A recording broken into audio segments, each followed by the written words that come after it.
जय हिंद दोस्तों, मैं कुंदन कुमार स्वागत करता हूं आपके अपने चैनल आदर्श ज्ञान पर। कैसे हैं? आशा करते हैं स्वस्थ होंगे, अच्छे होंगे और अपने एग्जाम की तैयारी में लगे हुए होंगे। आपके एग्जाम से संदर्भित रीजनिंग के आज पार्ट 64 लेके आए हैं, जिसमें टॉप 10 अति महत्वपूर्ण प्रश्न हैं जो काफ़ी महत्वपूर्ण हैं और ये इसका प्रैक्टिस आप लोग अधिक से अधिक जरूर कीजिए। ये वीडियो अच्छा लगे तो लाइक कर दीजिएगा, कमेंट जरूर कीजिएगा। चैनल पे नए आए हैं तो प्लीज़ सब्सक्राइब कर लीजिए, दोस्तों को अधिक से अधिक शेयर कर दीजिए, बेल आइकन को ऑल सेट पे जरूर डाल दीजिए। अब आते हैं सीधा क्वेश्चन नंबर 1 पर। निम्नलिखित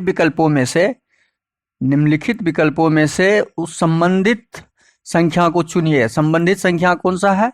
संबंधित संख्या को जब चुनना हो तो कैसे चुनेंगे? और संबंधित संख्या को तो 4 और 41 का संबंध हम स्थापित करते हुए 4 का 41 के साथ संबंध स्थापित करते हुए 7 का प्रश्नवाचक चिन्ह के साथ क्या आएगा उसका संबंध हमें ज्ञात करना है। तो हम जब इसका संबंध स्थापित करेंगे 4 का 41 के साथ, तो 4 को हम 4 दहें 40 लिखेंगे। 4 दहें 40 लिख दिए और उसमें 1 जोड़ दिए। 1 जोड़ दिए तो 41 हो गया। तो जब हम ये करेंगे तो ये 41 तो हो गया, इसके साथ संबंध स्थापित हो गया। क्या यही संबंध आपका 7 के साथ निकल रहा है? तो 7 का भी हम देखते हैं। 7 को क्या करेंगे?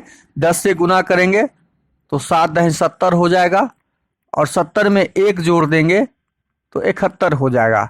लेकिन आपका ऑप्शन में कहीं भी 71 दिया हुआ नहीं है, तो यह पैटर्न और यह संबंध हमें स्थापित इसमें नहीं हो रहा है। तो हम क्या करेंगे? हम दूसरा पैटर्न देखेंगे और दूसरा संबंध ढूंढेंगे कि आखिर दूसरा संबंध इसमें क्या लगा हुआ है। दूसरा 4 को हम क्या करें कि 41 हो जाए।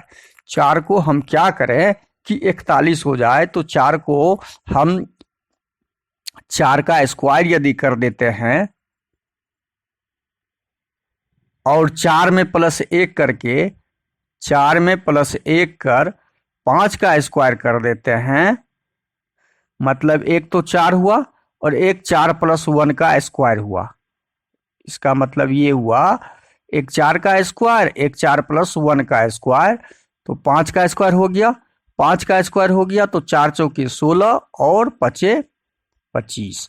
जब इसको हम जोड़ते हैं तो हमारा 41 हो जा रहा है। हम दूसरा पैटर्न ढूंढ रहे हैं। देखिए दूसरा संबंध, कई तरह के संबंध आपके एनोलॉजी संबंधित प्रश्न में रहते हैं।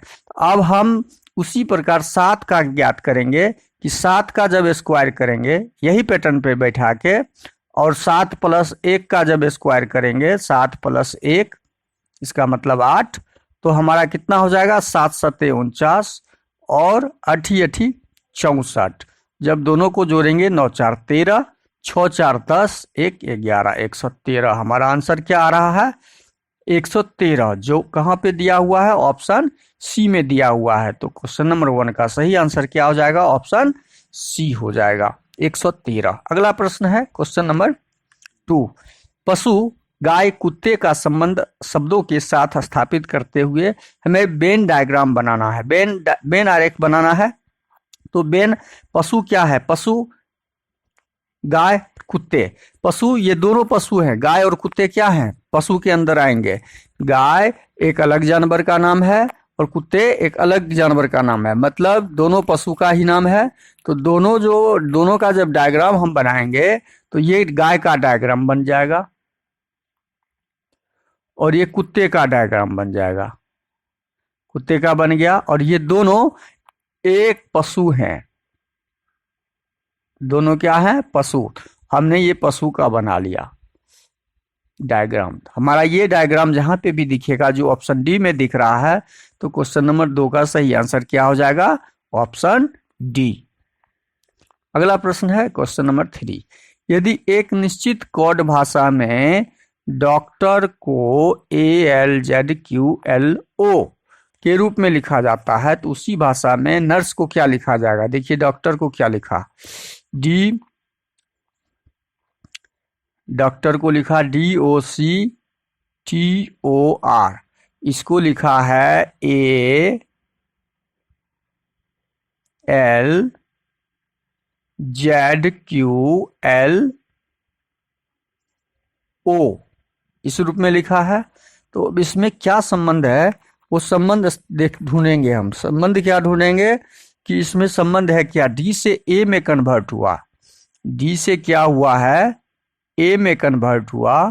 तो डी से जब ए में कन्वर्ट हुआ ये, तो -3 लेके गया, -3 करके गया। ये चूंकि डी 4 नंबर पे होता, पहले नंबर जान लीजिए। ओ 15 नंबर पे, C3, T20, Q है ये, Q 17, R 18 पे होता है। ओ है, ओ था, ओ 15। अब जब 15, अच्छा यहाँ पे यदि नहीं दिख रहा है तो फिर से आपको यह दिख रहा है। चलिए, ओ को 15 में से -3 किया तो 11 हो गया। मतलब -3, सब में -3 का यहाँ पे पैटर्न लगा हुआ है। -3 का पैटर्न लगा हुआ है। उसी प्रकार हम नर्स के साथ भी यही पैटर्न लगा के हम आंसर इसका बनाएंगे, इसका कोडिंग हम ढूंढेंगे। तो कोडिंग जब ढूंढेंगे तो एन में, एन कितने नंबर पे होता है, एन 14 नंबर पे, यू 21 नंबर, आर 18, एस 19, ई। अब हम नर्स का निकालेंगे इसी प्रकार यही पैटर्न लगा के। जब नर्स का निकालेंगे तो 14 में से 3 जाएगा तो कितना हो जाएगा, 11। सबका घटा लीजिए, -3 करेंगे तो 21 में से -3 करेंगे तो कितना हो जाएगा, 18। तो 11 पे के होता है, 18 पे आर होता है। और के और आर, सी और डी तो संभव ही नहीं है, के से शुरू होने वाला। के और आर से यहाँ पे ऑप्शन ए हमारा सही आंसर हो जाएगा क्वेश्चन नंबर 3 का। एग्जाम में इसके बाद हम कोई आंसर ढूंढेंगे ही नहीं, क्योंकि एग्जाम में इसके बाद हम अगले क्वेश्चन पे चले जाएंगे, हमारा आंसर मिल गया। लेकिन हम आगे पूरा करेंगे। 18 में से 3 जब घटाएंगे तो हमारा हो जाएगा 15, जो ओ होता है। 19 में से 3 घटेगा तो हमारा हो जाएगा 16, जो पी होता है। और 5 में से 3 घटेगा तो हमारा हो जाएगा 2, जो बी होता है।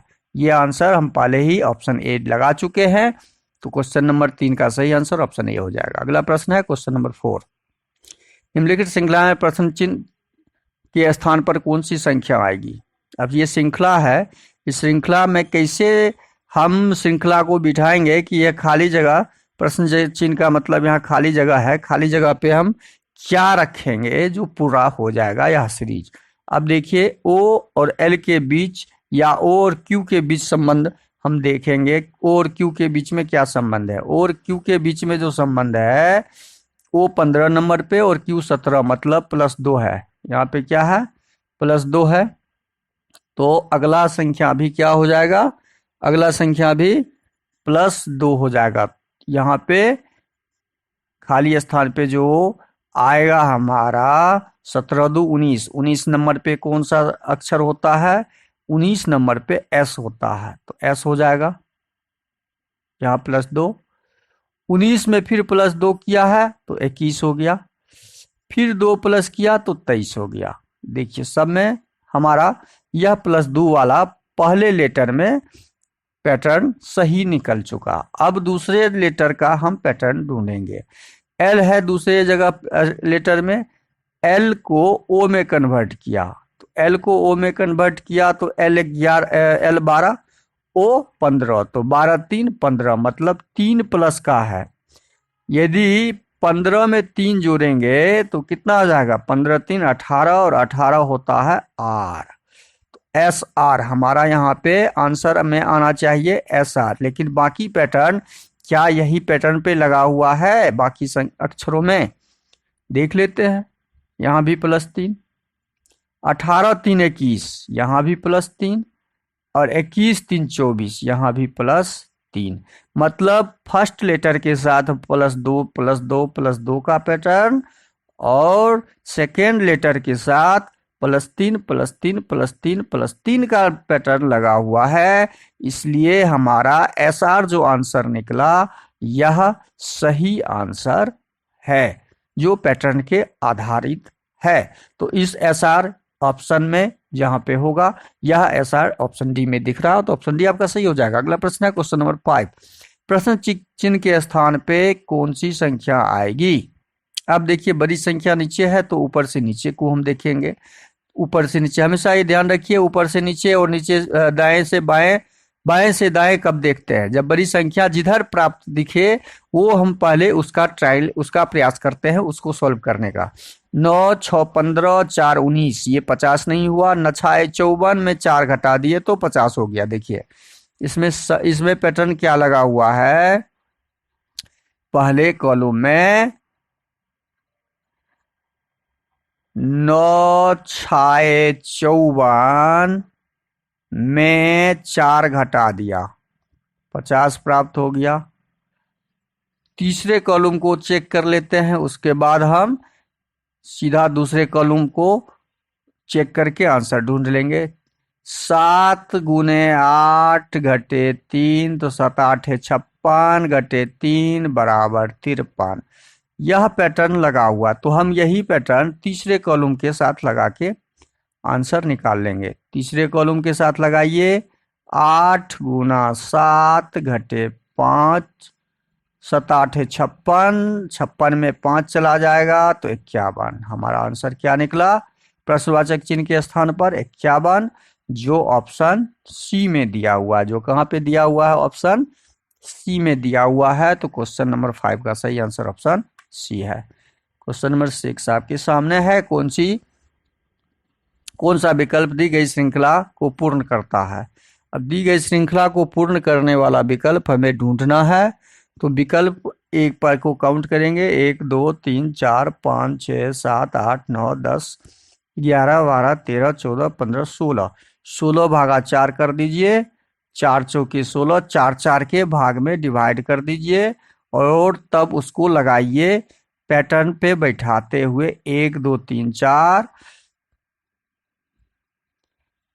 1 2 3 4, 1 2 3 4, 4 4 का हमने लगा दिया। अब देखिए यहाँ पे इसमें एक अक्षर खाली है और इसमें भी इसमें भी, तो है कौन सा खाली? इसमें KXZ है तो खाली है M। यहाँ पे M दिया हुआ है तो यहाँ पे भी क्या हो जाएगा? M। यहाँ पे XZ दिया हुआ है तो यहाँ हो जाएगा Z। यहाँ K दिया हुआ है, यहाँ X था सेकेंड नंबर पे तो यहाँ हो जाएगा X। तो बस वही यहाँ पे हो जाएगा KXZ। हमने पैटर्न ढूंढा कि क्या है। KXZM का यहाँ पे अक्षर संग्रह था, श्रृंखला था और इस श्रृंखला को कंप्लीट करना था। तो पहला लेटर हमें क्या मिला? XZ, उसके बाद M, उसके बाद Z, उसके बाद X। ये हमारा आंसर हो गया, जो कहाँ पे दिया हुआ है? ऑप्शन डी में दिया हुआ है। कहाँ पे है? Option D. क्वेश्चन नंबर 6 का हो जाएगा ऑप्शन डी सही। अगला प्रश्न है क्वेश्चन नंबर 7। किसी निश्चित कूट भाषा में पेन को 3 2 1 0 2 8 लिखा है। देखिए कि पेन 3 अक्षर में है, लेकिन यहाँ पे इसका कोड बहुत बड़ा भाषा में दिया हुआ है, बड़े अक्षर संख्याओं में दिया हुआ है। तो इसको कैसे ज्ञात करेंगे? इसमें क्या किया है? इसमें इसको कैसे ढूंढेंगे? पेन को लिखा है 3 2 1। अच्छा, यहाँ पे क्लियर है। पेन का कोड जो हमारा दिया 32 10 28। क्यों दिया? P होता है 16 नंबर पे, E होता है 5 नंबर पे, N होता है 14 नंबर पे। तो इसको क्या किया? 16 गुना 2 कर दिया तो 16 दूना 32, 5 गुना 2 कर दिया तो 5 दूनी 10, 14 गुना 2 कर दिया तो 14 दूनी 28, 32 10 28। यही कोड तो यहाँ पे दिया हुआ है। कितना देखिए, तुरंत आपको ब्रेन को घुमाना होगा एग्जाम में, कितना बड़ा कोड आया, कैसे, कहाँ से आया। तो पहले हम उसका स्थानीय मान डालेंगे, फिर गुना भाग घटाओ सब संख्या, सब गणितीय संक्रिया लगा के देखेंगे। तो गुना का संक्रिया जब लगाए यहाँ पे हमने, तो हम कोड प्राप्त कर लिए। हमने क्या किया? इस कोड को प्राप्त कर लिया। तो बस सेम चीज ट्यूब के साथ कर लेंगे, TUB। T 20 नंबर पे, U 21 नंबर पे, B 2 नंबर पे। तो 20 दूनी 40, 21 दूनी 42, 2 दूनी 4, मतलब 40 42 4 जहां पे होगा 40 42 4 ऑप्शन बी में दिया हुआ है, तो हमारा ऑप्शन बी सही हो जाएगा। कौन सा सही हो जाएगा? ऑप्शन बी सही हो जाएगा। क्वेश्चन नंबर 7 का सही आंसर ऑप्शन बी हो जाएगा। अगला प्रश्न है हमारा, देखिए आंसर इसका क्या निकल गया, 40 42 4, यह आंसर हो जाएगा ट्यूब का कोड। अगला प्रश्न है क्वेश्चन नंबर 8, सही विकल्प का चयन करें, निम्नलिखित शब्दों को एक तर्कपूर्ण अर्थपूर्ण क्रम को दर्शाता है। देखिए कौन तर्कपूर्ण तथा अर्थपूर्ण क्रम में दर्शाता है, उस क्रम को हमें आंसर ऑप्शन से ढूंढना है। तो बचपन, यौवनावस्था, शैशवावस्था, वृद्धावस्था, और ये एक आयु, मानव की आयु बताया है, आयु सीमा बताया है। तो सबसे पहले क्या होता है, शैशवावस्था होता है, बच्चे जन्म लेते हैं तो शैशवावस्था 3 नंबर पहले क्रम में आ जाएगा। उसके बाद आ जाएगा बचपन, उस बच्चे का क्या होता है, बचपन होता है, 1 नंबर दूसरे पे आ जाएगा। उसके बाद होता है आपका किशोरावस्था, किशोरावस्था 5 नंबर पे हो जाएगा। उसके बाद यौनावस्था, तब वृद्धावस्था होता है 2, और उसके बाद 4। तो 3 1 5 2 4 जो ऑप्शन 1 में दिया हुआ है, ऑप्शन 1 क्रम जो है सही और तर्कपूर्ण अर्थपूर्ण ऑप्शन है। अगला प्रश्न है क्वेश्चन नंबर 9, गुना का अर्थ जोड़ है, जोड़ का अर्थ भाग है, घटाव का अर्थ गुना है, भाग का अर्थ घटाव है। तो अच्छा क्लियर समझ लीजिए, यहाँ पे 76 तो लिखेंगे ही, भाग का अर्थ घटाव है, तो इस भाग को किस में कन्वर्ट करेंगे, घटाव में कन्वर्ट करेंगे, घटाव में कर दिए। घटाव का अर्थ क्या दिया हुआ है, घटाव का अर्थ गुना है, तो घटाव की जगह क्या रखेंगे, इस घटाव की जगह गुना आ जाएगा 6। जोड़ का अर्थ क्या दिया हुआ है, जोड़ का अर्थ भाग है, जोड़ का अर्थ 6 भागा 3 हो 6 भागा क्या लिखेंगे, 6 भागा 3 हो जाएगा, जोड़ के जगह भाग डाल दिए। गुना का अर्थ क्या दिया हुआ है, जोड़ दिया हुआ है, तो गुना के जगह पे हमारा क्या आ जाएगा, जोड़ आ जाएगा। कंप्लीट। अब इसको सॉल्व कीजिए। 76 घटे 6 पंचे 30, पहले भाग, पहले हम क्या करेंगे, 76 को 76 लिखेंगे, घटे 5 गुने 3 में 6 से भाग लगाते हैं, तो 3 में 6 से भाग लगाते हैं तो 2 जोड़ 4। अब क्या हो जाएगा, ये 76 घटे 10 जोड़ 4। अब 76 4 80 घटे 10 बराबर 70। हमारा आंसर क्या हो जाएगा, 70 हो जाएगा। क्या हो जाएगा आंसर, 70 हो जाएगा। और 70 कहाँ है, ऑप्शन डी में दिया हुआ है, ऑप्शन डी हमारा सही आंसर हो जाएगा क्वेश्चन नंबर 9 का। अगला प्रश्न है क्वेश्चन नंबर 10, दीपाली विजय की बेटी है जिसकी पत्नी सुनीता है। यदि दीपाली मोहित की पत्नी है तो मोहित विजय से किस प्रकार संबंधित है। अब इस प्रश्न को सही से समझिए। दीपाली क्या है, दीपाली विजय की बेटी, दीपाली विजय की बेटी है जिसकी पत्नी सुनीता है। अच्छा दीपाली को पहले इसका एक डायग्राम बनाइए। दीपाली विजय की बेटी है तो विजय ऊपर हो जाएगा और इसकी एक बेटी है, विजय की बेटी है दीपाली, दीपाली जिसकी पत्नी सुनीता है। विजय की पत्नी का नाम क्या है, सुनीता। इसकी एक पत्नी है, इसका नाम एस से है, सुनीता। पत्नी का डायग्राम बना दिए। यदि दीपाली मोहित की पत्नी है, दीपाली मोहित की पत्नी है तो मोहित विजय से, अच्छा, और दीपाली किसकी पत्नी है, मोहित, मोहित की पत्नी है, हमने पूरा डायग्राम बना दिया। अब इसमें प्रश्न में पूछा है, प्रश्न में क्या पूछा है कि मोहित विजय से, तो विजय का मोहित कौन लगेगा, मोहित विजय का कौन लगेगा। तो अब यहाँ पे समझिए, विजय का जब यह बेटी है और बेटी का ये हस्बैंड है, तो बेटी का हस्बैंड विजय का दामाद लगेगा। कौन लगेगा, दामाद, जो ऑप्शन डी में दिया हुआ है। कहाँ पे दिया हुआ है, क्वेश्चन 10 का सही आंसर ऑप्शन डी हो जाएगा। वीडियो को शुरू से अंत तक जरूर देखिए। वीडियो अच्छा लगे तो लाइक कर दीजिएगा, चैनल पे नए आए हैं तो सब्सक्राइब कर दीजिए और दोस्तों को अधिक से अधिक जरूर शेयर कर दीजिए। थैंक यू, धन्यवाद, जय हिंद।